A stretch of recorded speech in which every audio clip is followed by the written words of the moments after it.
Welcome to the Sweaty Pillow Podcast. I'm Lara Smith, and today we have the extraordinary Dr. Andrea Matsumura, and I am going to read this dynamic person's background, but also it's important to note that you're also called the goddess. So sleep goddess, sleep goddess. Everyone needs a sleep goddess in their life. I'm so happy to be speaking with Dr. Matsumura. So board certified sleep medicine and internal medicine physician, also menopause certified, nationally recognized expert in women's midlife and sleep health, specializes in hormonal, thermoregulatory, and circadian mechanisms of sleep disruption, creator of the Dream Sleep Method, a structured evidence-based sleep framework that we're going to get into, and co-developer of a very exciting new midlife sleep supplement with the famous Dr. Mary Claire Haber, and it's called Pod Sleep. Welcome, Dr. Matsumura. Thank you so much for joining us today. Thank you for having me today. Can you tell us a little bit more about you and your work and what you're up to these days? Sure. So, I started, I went back to school mid-career to study sleep medicine, and I quickly noticed that many women really struggle with sleep through pretty much every decade of life when you start menstruating. And it really gets pronounced during midlife. And so I quickly amassed a large practice that was 90% women. And I found that so many women were dismissed, they were not heard. And that's because a lot of the screening tools that we have in the sleep medicine world and in the primary care world are focusing on men's health. They do not capture and catch women's symptoms around sleep disorders. And that really made me focus then on midlife sleep and health. And then I went through menopause myself and had my own harrowing experience and said, this is going to be my mission, is to become the expert in sleep medicine and women's health, because I started taking a deep dive in all of the literature. We only have a little over 5,000 published articles around women's health and sleep. We don't have a huge amount of published data. And women really struggle through midlife when it comes to sleep. It really, we've been able to compensate for most of our life, and then we hit midlife and things just kind of fall apart when it comes to sleep. So the myth of women just become bad sleepers is not right. It's truly the biology. Talk to us about what is happening in our bodies that produces these disruptive or poor quality of sleep every night for us. Right. So when we have these shifts, these hormonal shifts in estrogen, progesterone, testosterone, and melatonin, we start to have fragmentation of sleep in the middle of the night. So we know that estrogen is that the common concern with estrogen dips is this this thermoregulatory imbalance that happens, and we start waking up in the middle of the night with changes in our temperature. And typically when we fall asleep, our temperature actually goes down, and then it hits a nadir, and then it starts to rise again as we're starting to get into the last couple of hours of sleep and wake up. And then when we have these irregular dips in estrogen and we start to just have this natural decline in estrogen, all of that changes. It becomes really imbalanced, and we have lots of middle of the night awakenings. And so then we also have progesterone changes, and that progesterone really is a GABA potentiator in the brain. And when we have this GABA potentiation loss, then it is really affecting our ability to get into this relaxed mode to help us get to sleep. And so then that affects our sleep. And then testosterone really affects our deep sleep. And so for some women, not all women, but for some women, that change in testosterone level does affect your ability to get into deeper stages of sleep. And sometimes women will add testosterone to their hormone therapy and they suddenly can sleep better again. That doesn't happen for everybody, but the two big players are estrogen and progesterone. And then lastly, melatonin. So I did not learn this in my sleep fellowship, but we actually lose the production of melatonin as we age. And so we can lose up to 50% of melatonin production by age 50. And the pineal gland, which makes melatonin for sleep, circadian alignment, and circadian support, it calcifies. It's the first gland in the body to calcify. And the other piece is that estrogen modulates the production of melatonin.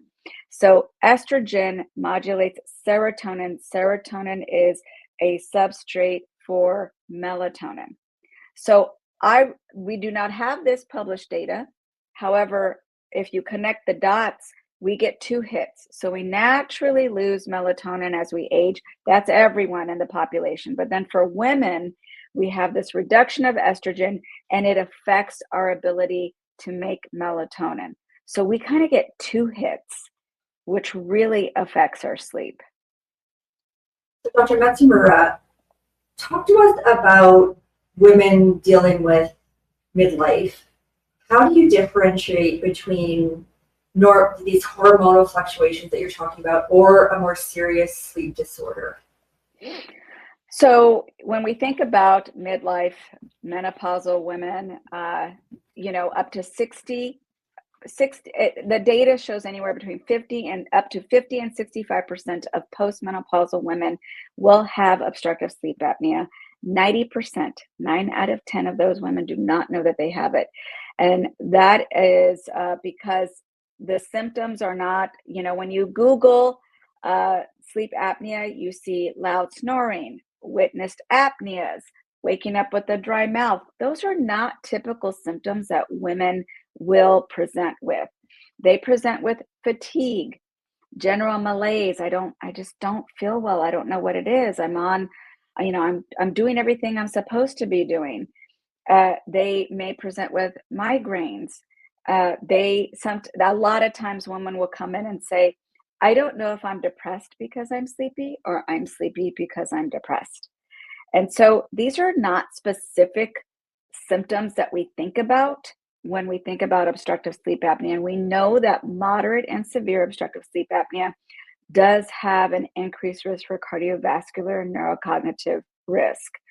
We know that in mild obstructive sleep apnea, if you have problems with fragmentation of sleep and it's contributing to your inability to sleep well and to get into the right stages of sleep, that is a risk factor for cardiovascular events, for memory loss, all of these things.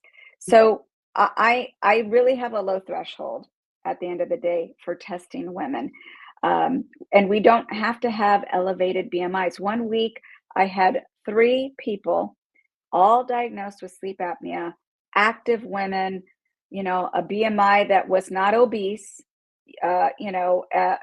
doing all the right things, and they all had sleep apnea.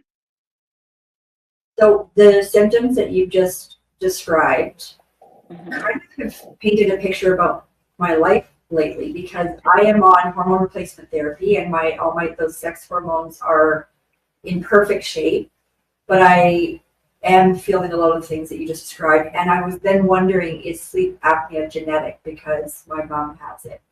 I should probably get tested. Well, so the genetic component really lies in the anatomy, right? So the back of the throat, the airway, is this soft tissue is actually supported by estrogen and progesterone. And so I always tell folks, just like we get floppier on the outside, we get floppier on the inside. And then when we have these hormonal changes, that affects the tone of our soft tissue. And so we really are missing a lot of women having obstructive sleep apnea. Another common condition is restless leg syndrome, because we have changes in how we store iron in the menopausal phase. And restless leg syndrome can affect up to 30% of women in the menopausal state. And that really affects our ferritin levels.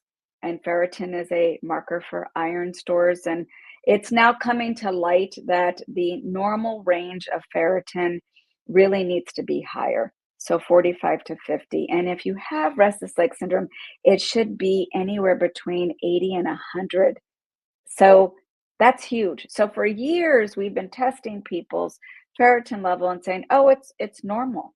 It's normal. So guidelines for restless leg syndrome by the American Academy of Sleep Medicine came out a few years ago saying that we really need higher levels of ferritin. And then again, normal ferritin levels up until this year were for women were typically around 10 points less than men. And how we know that we actually need higher normal levels and even higher ranges if you have restless leg syndrome.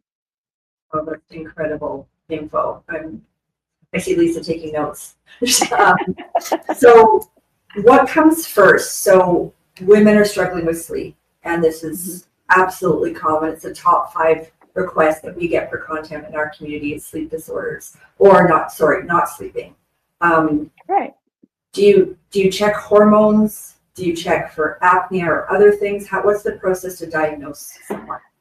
So, this is why I did develop the dream sleep method, because we can miss things. And so it's really my comprehensive approach to making sure that we're touching all things that can affect your sleep. So the dream sleep method really stands for your daily activities. So what are you doing during the day that could be affecting your nighttime, right? So are we running? Are we not giving ourselves adequate time to decompress during the day? Do we have a high anxiety state? What's our nutrition look like?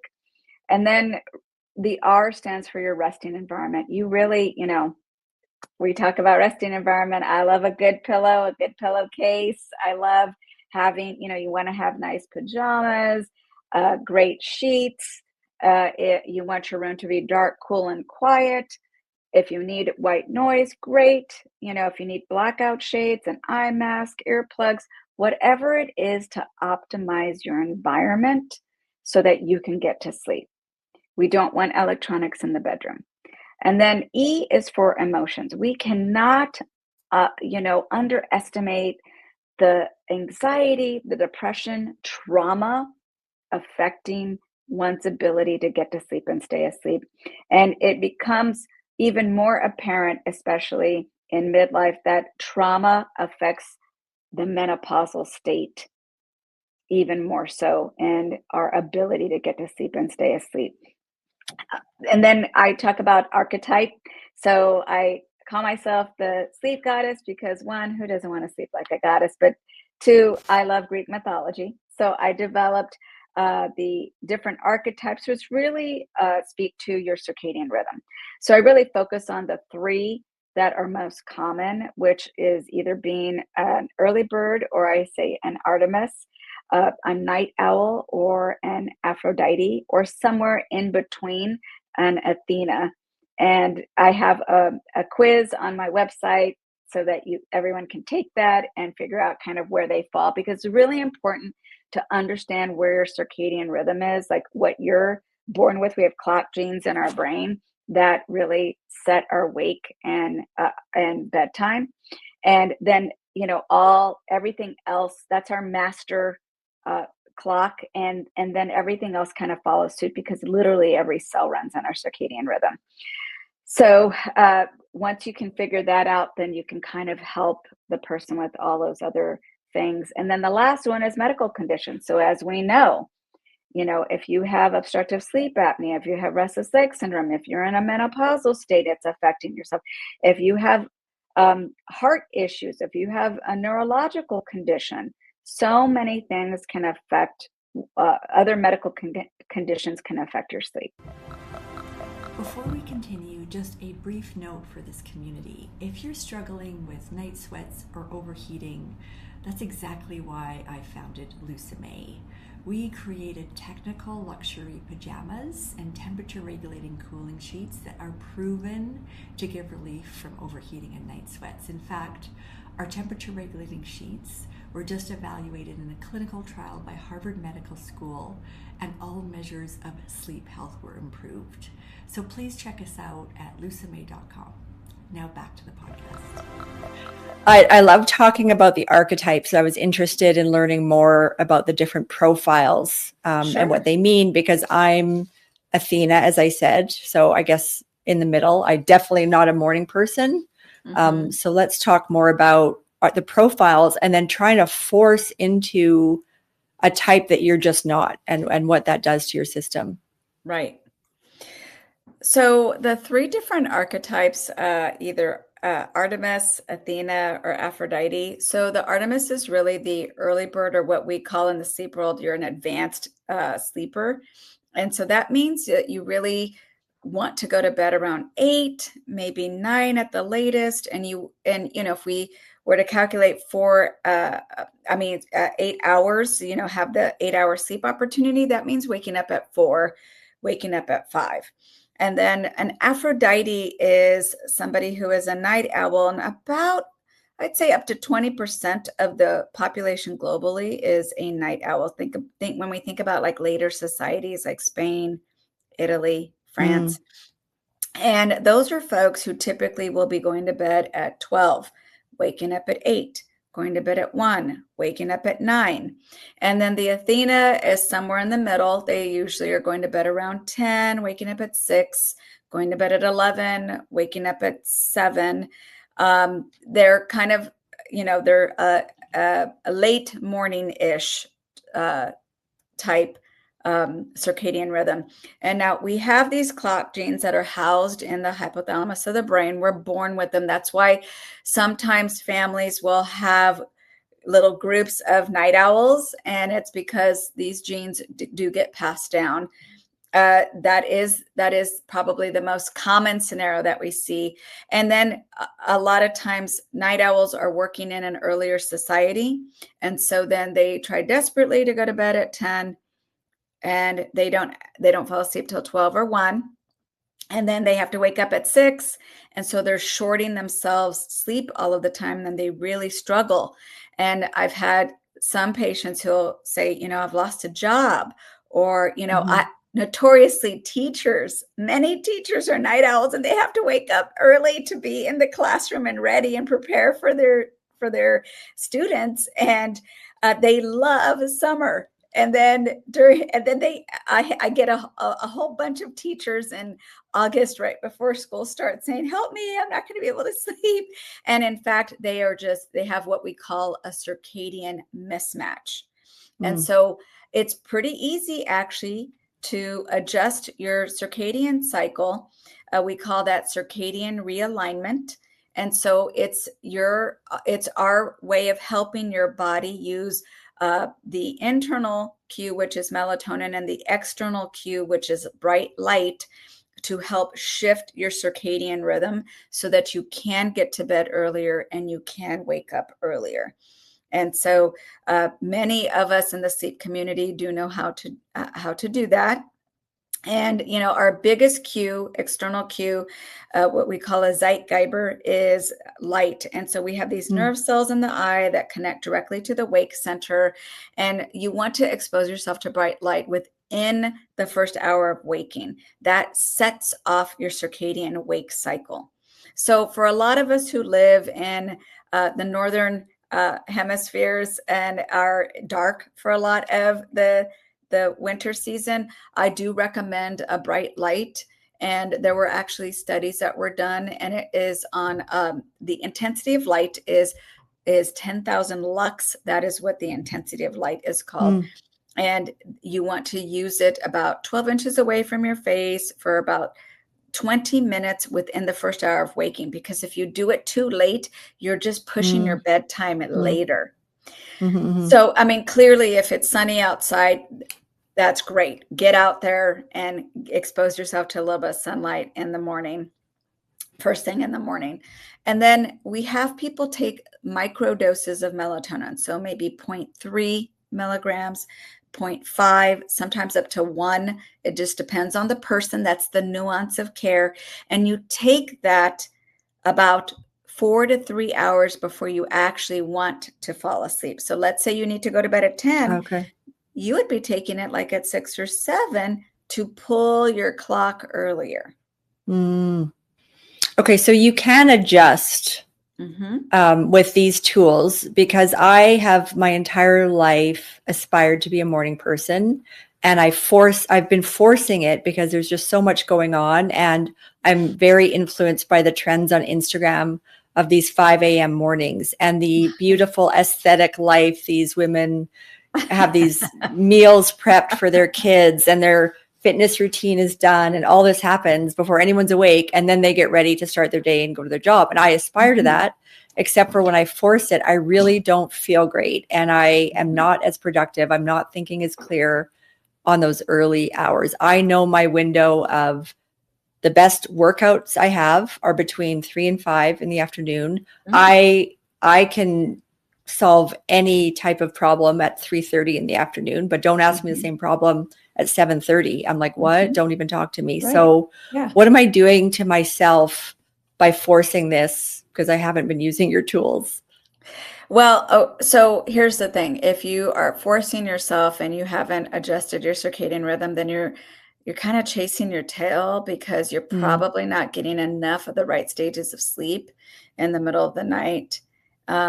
So we'll see this, okay? We will see people who are delayed sleepers who inevitably will fall asleep at the right time, but then we don't see them getting into REM sleep until much later. And we know that they're delayed sleepers because typically around 90 minutes into your sleep cycle and into falling asleep on a sleep study, we see you hit your first REM stage.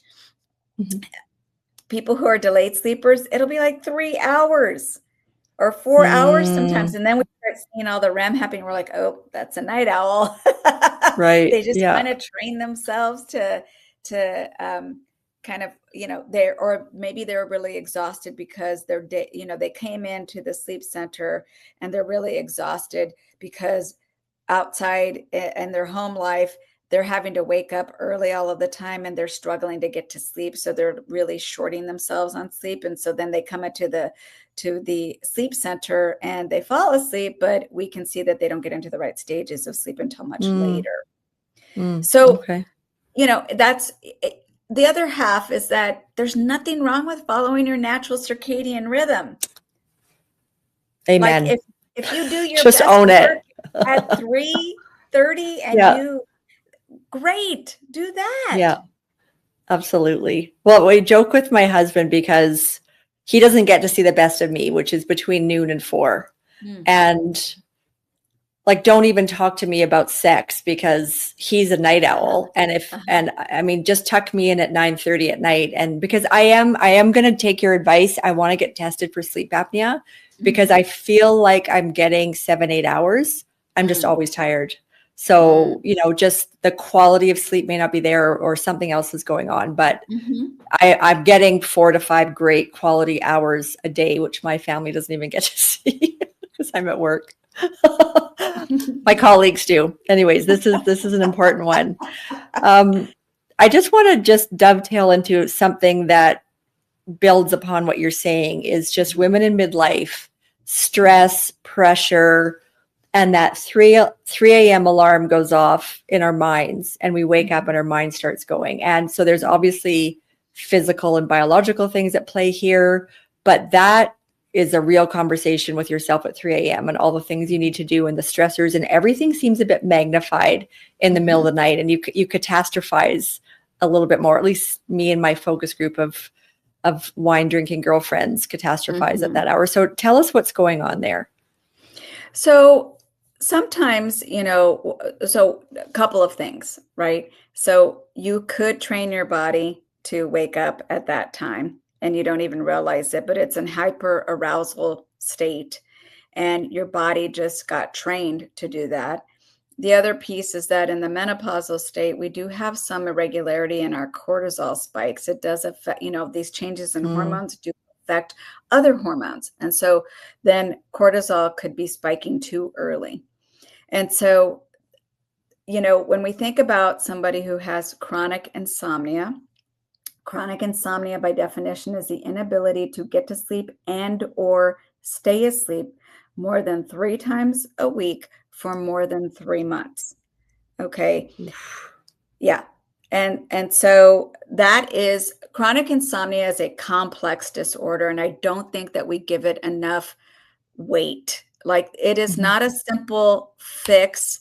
It is an involved fix because we have to address the underlying driver for the hypervigilance. And then we have to also train the brain to fire off that original sleep pathway, because we all have the tools kind of in our brain to get to sleep and stay asleep, but sometimes they go dormant.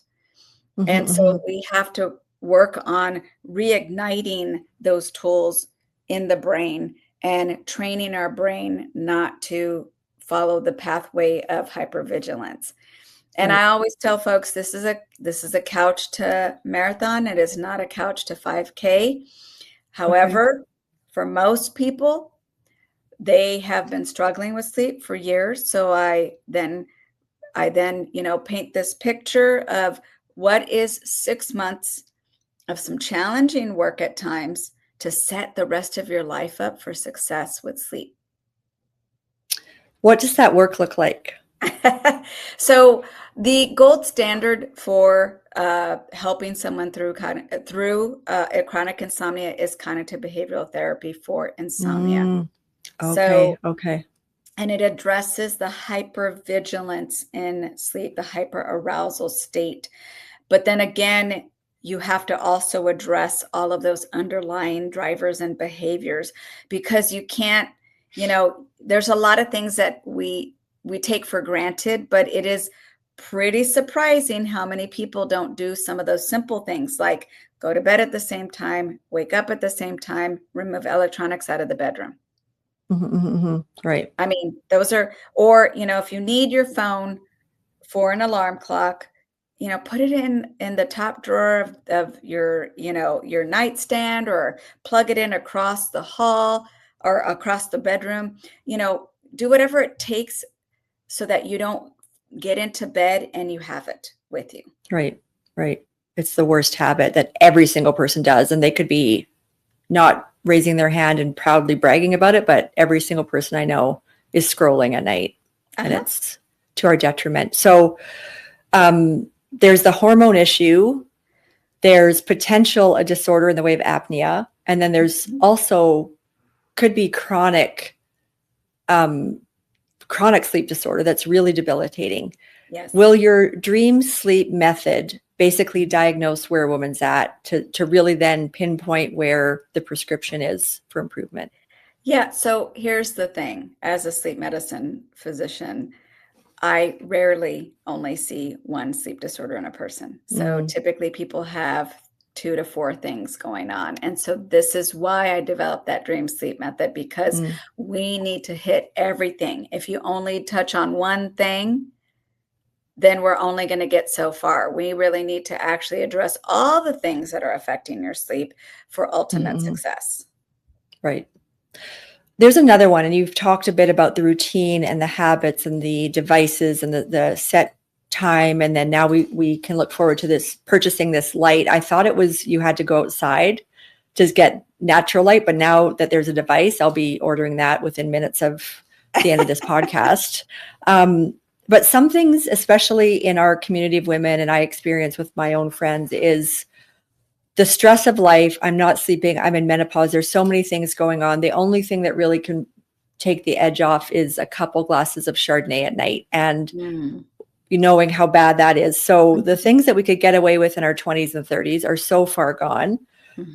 Tell us more about the other habits and or craving sugar before bed because I'm just so overtired and all of the other hormones in action. So what are the other things, sort of diet, alcohol consumption, that we should be considering in all of this? That's really great to bring up, because clearly we do have a change in how we metabolize alcohol as we age, which is why so many people all of a sudden become quite sensitive to it. And it really affects your REM sleep. So that half-life of alcohol inevitably affects you right in the middle of your sleep opportunity. And then it really diminishes your amount of REM sleep. And that is the stage of sleep where you're doing memory consolidation, emotional regulation, and you just feel miserable when you don't get enough REM sleep the next day. And then your body struggles all day long. And then typically the next day, it tries to recover and give you more REM sleep. It's called REM rebound. But if you're chronically having a couple of glasses of wine every night, then you're going to be giving yourself chronic sleep insufficiency without even knowing it, because it's contributing to your inability to get into the right stages of sleep. Right. So stay away from it is kind of the research, right? Yes. I mean, there's more and more research coming out that, the long and the short of it is that alcohol is a poison and that there's no safe amount. Okay. However, we all have to balance things, live our lives. So just be mindful. Like, if you know that one glass is okay and maybe it's only white, not red, cool, right? But if you know that 2 really affects your sleep, then why are you doing that, right? Like, enjoy one glass. You have to balance everything out. Yeah. Well said. So something I've been so excited to talk to you about since talking with Dr. Haber's team on learning about pause sleep is this new supplement. And women are inundated with devices and supplements, or everyone, not just women. Yeah. Tell us about the science behind your creation, what makes it special, and how women are going to benefit. Definitely. So, as I said earlier, melatonin, we have this reduction in melatonin. And then the other thing is that there is no sleep aid that will just suddenly fix your sleep. So what this really is it's sleep support. And it's because it is helping to replace what we are losing. So as we age, again, we lose melatonin. So we added melatonin into this supplement because of the evidence that's out there that says we lose the production of melatonin. The type of melatonin that we put into the supplement is micronized. So it gives you a little bit of release initially, and then it slowly releases over time, which is very similar to our own physiology. And it's really to help support our aging process, because we're really focusing on health span, not so much lifespan, right? So we're here on this planet, we want to have high quality life. And that's what this supplement is about. The other 2 components are L-theanine. L-theanine is really a GABA potentiator, and we do lose some of that with the loss of progesterone. And yes, you can take it with progesterone. L-theanine is just going to give you a little push, but it's nowhere near the intensity or the amount that progesterone will provide you. And then the other supplement, the other component of the supplement is magnesium bisglycinate. So there's a lot of different forms of magnesium, and this one really hits the muscle relaxation component. So relaxing the body, relaxing the mind, and then sleep support, circadian rhythm support with the melatonin. Well, it sounds fabulous. We were talking with Dr. Haber's team. Most of our audience is US based, but we are a Canadian company, and we were trying to find out if it could be shipped to our Canadian audience. So we're looking into that, because everyone's going to want this supplement as soon as we hear this podcast. So great information. In summary, if you're talking to a woman mid-40s who's starting to experience the hellish night after night, starting to dread going to sleep because it's not as much fun as it used to be, what would you tell this woman to embark on her journey of better sleep? The first thing I would say is let's start addressing what you're doing to help yourself prepare yourself for sleep. So we do need a wind down period. You know, as women, if we happen to be parents, we're so focused on our child's routine and we forget about our own, right? Another analogy I give to folks is, you know, if you're hungry, you don't say, "Oh, I'm hungry," and open the refrigerator and just start shoveling food in your mouth. You know, most times, no, right? You Never prepare mind. you prepare yourself, right? You're preparing a meal. Even if you go out to a restaurant, there is a lag time, right? To get yourself ready for that meal that is about to be placed before you. The same with sleep. We have to give ourselves a routine, whatever that might be. I like taking a shower at night. I like, you know, I brush my teeth, wash my face, put on the nice jammies, you know, get it, you know, make your environment. What is your preparation to help yourself get to sleep? And are you giving yourself that time to do that? Mm. That's a first and foremost. I ask women that because a lot of people will sacrifice that to get all the other things done in their home that they need to get done.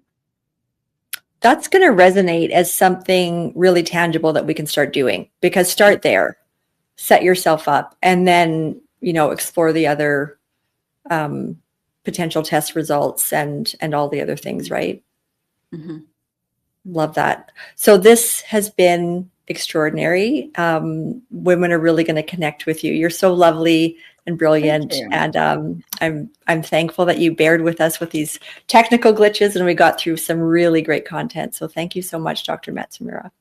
Oh, you're welcome. It was a pleasure.